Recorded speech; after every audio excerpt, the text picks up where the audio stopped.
All right, Zone from Heart to Heart. Today I'm with Dead Butterflies. Go ahead and introduce yourselves. Hi, I'm Micah. I do screams in the band. I'm Josue. I play drums. I'm Cooper. I play bass. I'm Kai. I do guitar and vocals.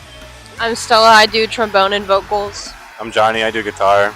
I'm Tyler and I do synth. Today we're at the Novness, I guess, the Novulent show in Deep Ellum Puzzles. Y'all haven't played yet, but how do y'all feel? Ready for it? Pretty good.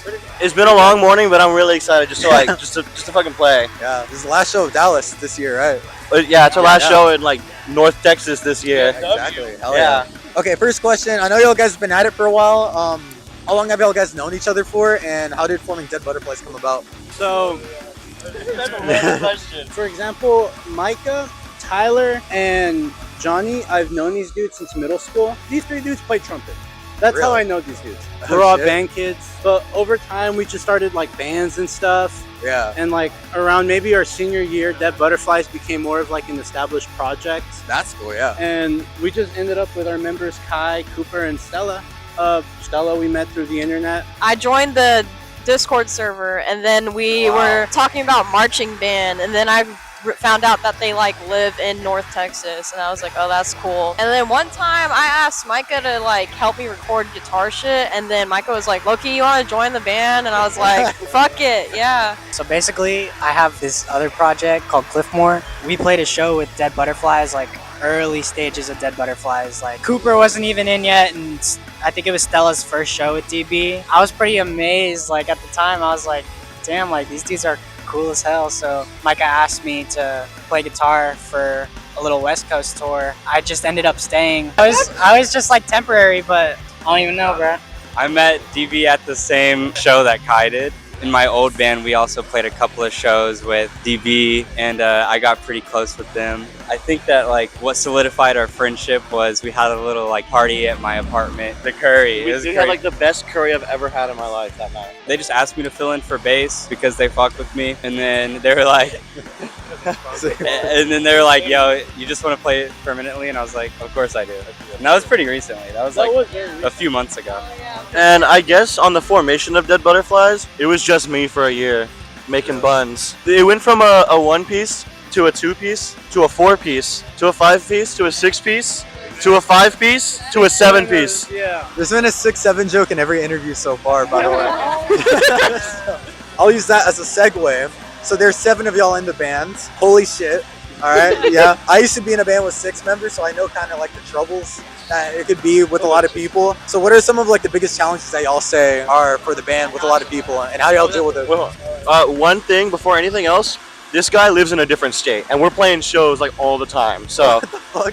I will say like 100% it's all being on the same plan, like especially with like rides and stuff. Like you can't fit 7 people in one car plus merch plus all the equipment. Like it gets hectic as hell sometimes, but we've been getting a lot better at like making checklists for shit. One thing too is rehearsals sometimes are a bit of a pain because there are 7 of us and everyone needs to show up at the same time. So a little hack for Dead Butterflies is we always say an hour earlier than we're supposed to because we always take an hour to get anywhere or do anything. But we make it work. We do what we got to do. I will also say back what Kai was saying about the checklist shit, we have like 7 different instruments, and we are always forgetting shit when we have shows. we forgot the merch today, so we had to drive like an hour and a half to get it. Oh yeah, last time we were in Dallas at our show with Sports, we forgot our entire synth setup.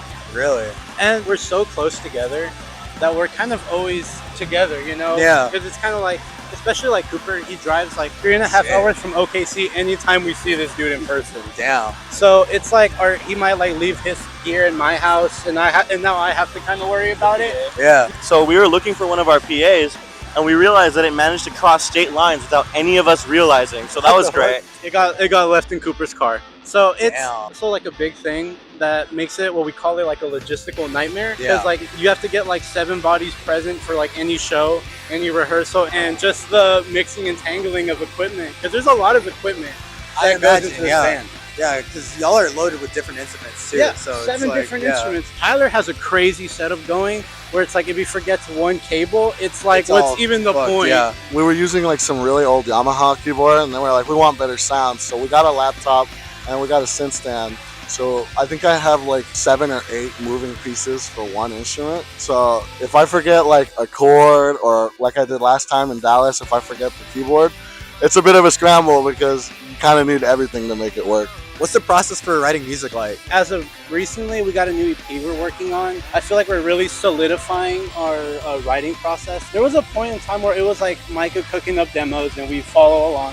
And that was cool because like when it came to like DB Live, it was very different from like the recordings and what you would hear on Spotify. Yeah. Because now you have 7 different set of ideas for every single part. The process is slowly being molded into like involving every single member of the band to be more involved in the actual writing process. Okay, yeah. But it's very digital. It's very like we're writing demos into Ableton, programming drums over it, and we're stitching things together. Whenever we write, we always have like a demo finished by the end of the day. And I think that's partially because I had this realization yesterday, is I've been producing longer than I've been playing instruments. So before I've ever touched a guitar or learned how to sing or learned how to play trumpet, I was like on my phone and I used some like shitty DAW when I was younger, and I think that's translated good into making demos. But a lot of our older releases are really unpolished because I still don't know what I'm doing. But a lot of our new stuff, such as our last album, Heat Death of the Universe, everything was recorded in our house, and in my house, besides the drums. And then we finally like had engineer, shout out Santi. Shout out Santi. I love Santi. Throw it all together, and it sounded amazing. It was really cool. And right now we're doing everything in a studio, which is kind of it's a change, but I think we've gotten so used to just playing these parts over and over and over again to where we can kind of flow into it pretty easily. I will say about like the whole writing process, like it's changed a bit recently, but before like it was like a lot of Micah just writing like a base structure like of songs. Over time, the more we play it live, everybody kind of just adds their own like twist to it, and I think that's what really makes DB is that everybody is just putting their own thing on it, and you can really hear like the expression on everybody's instrument for sure.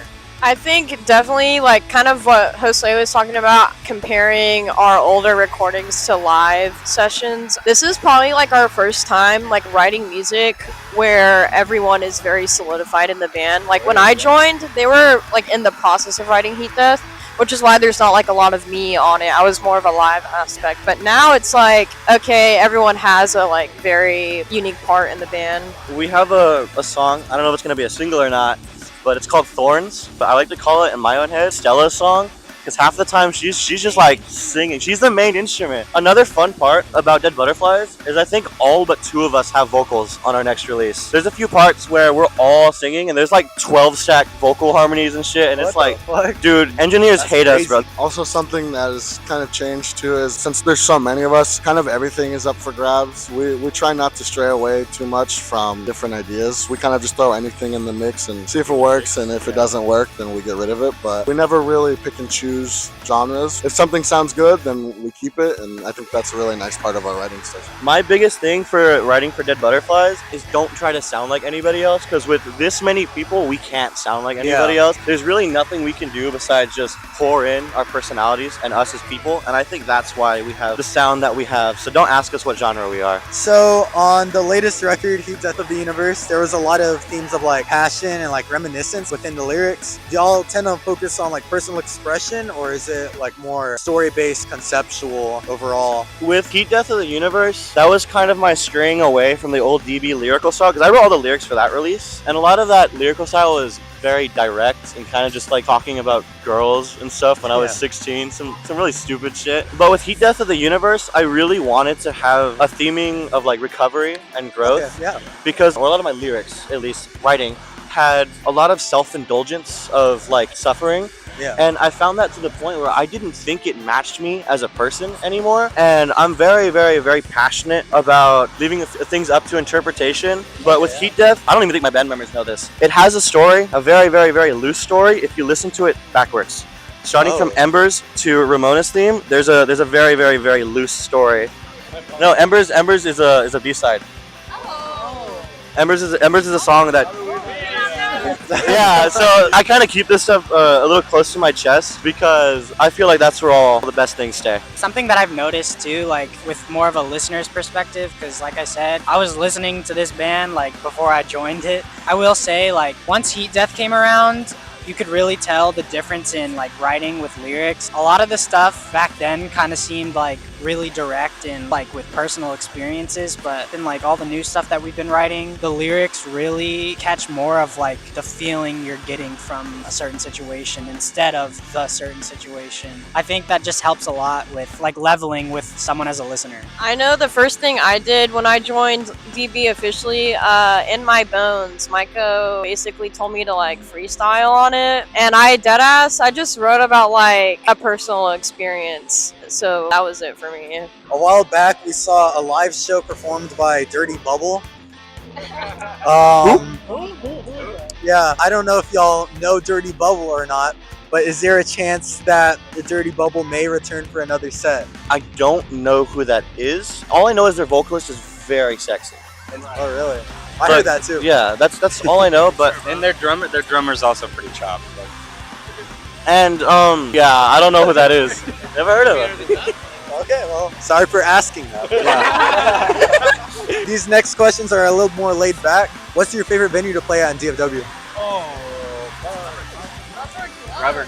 Is that a Unison idea? For us, it's Rubber Gloves. Rubber Gloves Rehearsal Studio. Rubber Gloves Rehearsal Studios. Rubber Gloves Rehearsal Studios. I think it's a little unfair. Rubber Gloves is the biggest one, so yeah, I have to pick Rubber Gloves. I don't know, there's other venues, but yeah, Rubber Gloves. We love them. Rubber Gloves has made me into the person I am today, I'm not gonna lie. I've seen so many shows at that venue, and that venue's grown really close to me. Like, that feels like second home, honestly. It's like you go there and you like know everyone there. Like that's a venue that I'm okay with going to a show alone because I know there's gonna be somebody that I can chill with. Yeah. When I was like 13, my brother took me to some random show and it had a band called Midnight Social Club on it. It was some like shoegaze indie band, and my little brain was like, this is fucking awesome.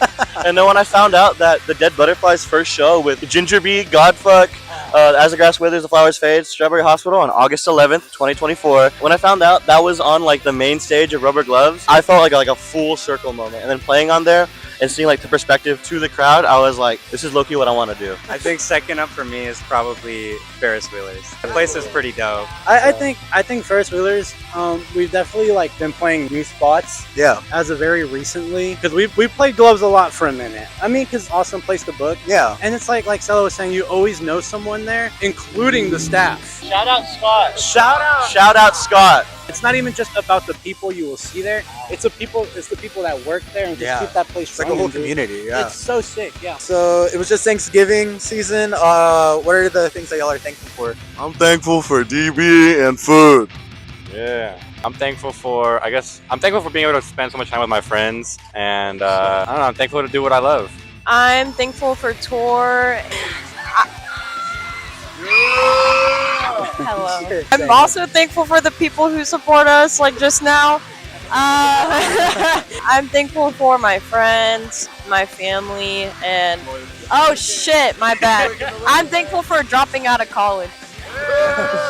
I'm really thankful for this band because I've made really good friends with these guys, and honestly, I will say like this band saved my life, 100%. Like, I'm really thankful for that. I'm also thankful for my mom. My mom's been my biggest supporter. She's been our biggest supporter. Yes, she has. Shout out Amy. Shout out Amy. Shout out my mom for letting us take that car across the country, by the way. My parents have done a lot of the backlifting for that car and modifying. We're about to put a trailer hitch on it. Wink, wink. I'm very grateful for that, definitely. I have a lot to thank for my parents. I think I'm thankful for everybody in this band. Aww. Yeah, I know it's the same answer as everybody else. But this is a very new and different environment for me. I mean, as we said earlier, I'm from like a different state. So these guys have definitely been like, you know, my introduction to everything here and like my best friends and stuff. And I'm thankful for Lost Marys.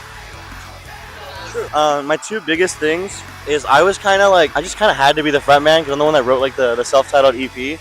And I was a really, really, really socially anxious person, and I was kind of still like discovering who I was and what I wanted to do. And so doing this just all the time, every day, engulfing myself in it, it really gave me a sense of purpose, but not like one to like fill the void.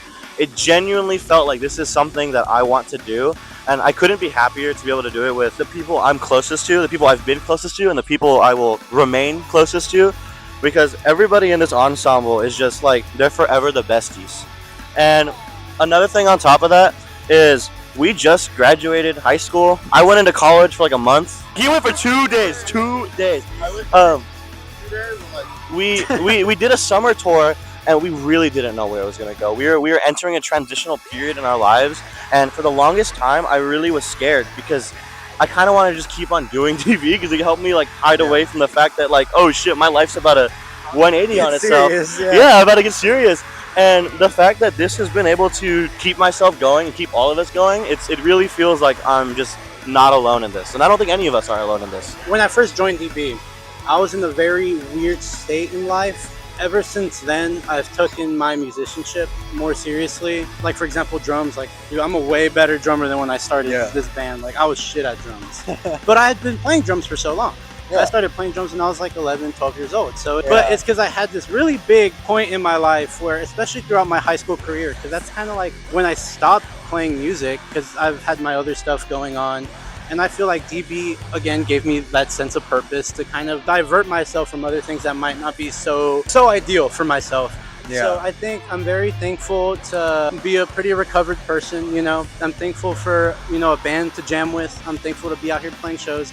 Thankful for my family. I'm thankful for my friends. One last thing is I'm super thankful to all the people who reached out time and time again, just speaking about how like these songs help them, and a few people have even told me like it saved their lives. And a lot of the times I really don't have the words to respond to that because I feel like it's a very loaded statement. Yeah. But I genuinely really appreciate it. And to everyone that has said that this band has helped them in any sort of capacity, I think this band has both saved me and structured me as a person. And yes, it's about the self-expression, but I think it's about the camaraderie that I have with everybody in here because it's just a big like. Okay, that's not. I don't know. I don't think that's the right word. Next question. Awesome. That was a beautiful set of responses that you spit to end on. So, I'm just saying, like, That was the ending I feel like that statement. was the perfect ending. Anything to shout out? Shout out on Shuffle HQ Caleb. He's the only reason why we like are able to play a show outside of my backyard or whatever the hell. But yeah. Thank you, DFW. Thank you, everyone in this scene, bro. Caleb, you're the GOAT. Yeah. Shout out all the fans. Shout out everybody that pops up to these shows and makes this stuff possible. Like, there wouldn't be a scene without y'all. Shameless plug. I have a solo project. Okay. Shout out the weather. Okay, it's starting to get cold again. Shout out that. It felt like a winter activity. And we went into the summer and I had to spend like 4 months sweating it. Shout out everyone in the band for being there for me when it was rough, and shout out my parents for really letting us use that car for what we needed. That was a really big step forward for us, just being able to have equipment and use that. I'm forever grateful for that.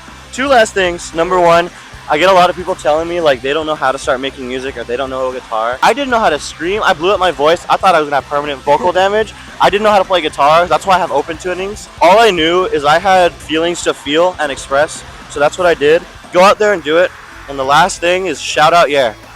Shout out, yeah. We miss you, buddy. All right, that was Dead Butterflies. Thank y'all very much for that interview. Oh yeah. Yeah. A freeze frame? That was shit. Okay. 3, 2, 1.